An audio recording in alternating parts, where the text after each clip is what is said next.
আজ আমি আপনাদের সাথে শেয়ার করব পাট শাকের ঝোল রেসিপি।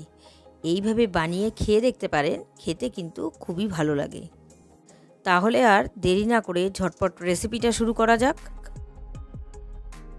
ভিডিওটি সম্পূর্ণ দেখুন ও চ্যানেলটি সাবস্ক্রাইব করে বেল আইকনটি প্রেস করুন, যাতে প্রতিটি ভিডিওর নোটিফিকেশন সবার প্রথমে আপনার কাছে যায়।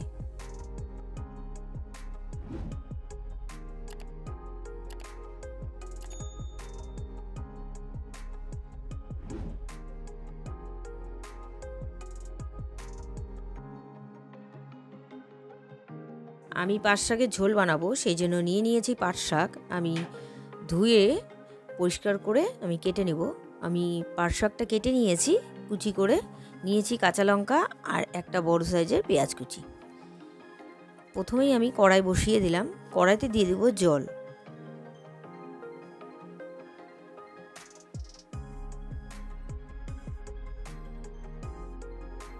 জল দিয়ে আমি দিয়ে দিচ্ছি এর মধ্যে নুন। প্রথমেই আমি পেঁয়াজ আর কাঁচা লঙ্কা দিয়ে দিব জলে।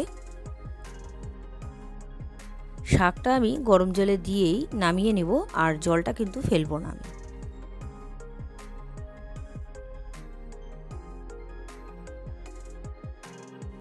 একটু ঢেকে দিচ্ছি পেঁয়াজ আর কাঁচা লঙ্কাটা যাতে সেদ্ধ হয়ে যায়। ফুটে গেছে জলটা। এবার আমি দিয়ে দেব পাট শাক কুচি। পাট শাক কুচি দিয়েই নামিয়ে নেব।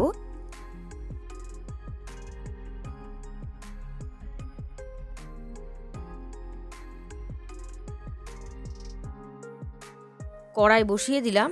আমি নামিয়ে নিয়েছি শাকটা জল সমেত। আর এদিকে কড়াইতে দিয়ে দিলাম সর্ষের তেল। তেলটা গরম হয়ে গেছে। এবার দিয়ে দিচ্ছি কালো জিরে,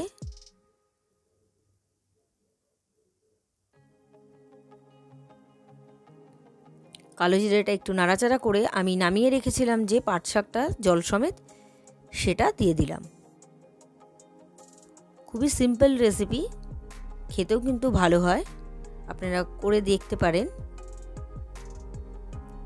খুব তাড়াতাড়ি হয়ে যায়, চটজলদি একদম। একটু ফুটে গেলেই আমি নামিয়ে নেব।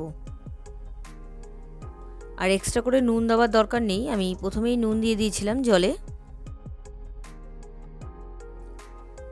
ফুটে গেছে। আমি নাড়াচাড়া করে এবার নামিয়ে দিচ্ছি। রেসিপিটা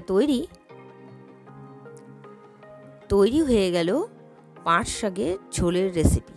রেসিপিটা আপনাদের কেমন লাগলো অবশ্যই আমাকে কমেন্ট করে জানাবেন। রেসিপিটা যদি আপনাদের ভালো লেগে থাকে তাহলে ট্রাই করার অনুরোধ রইল।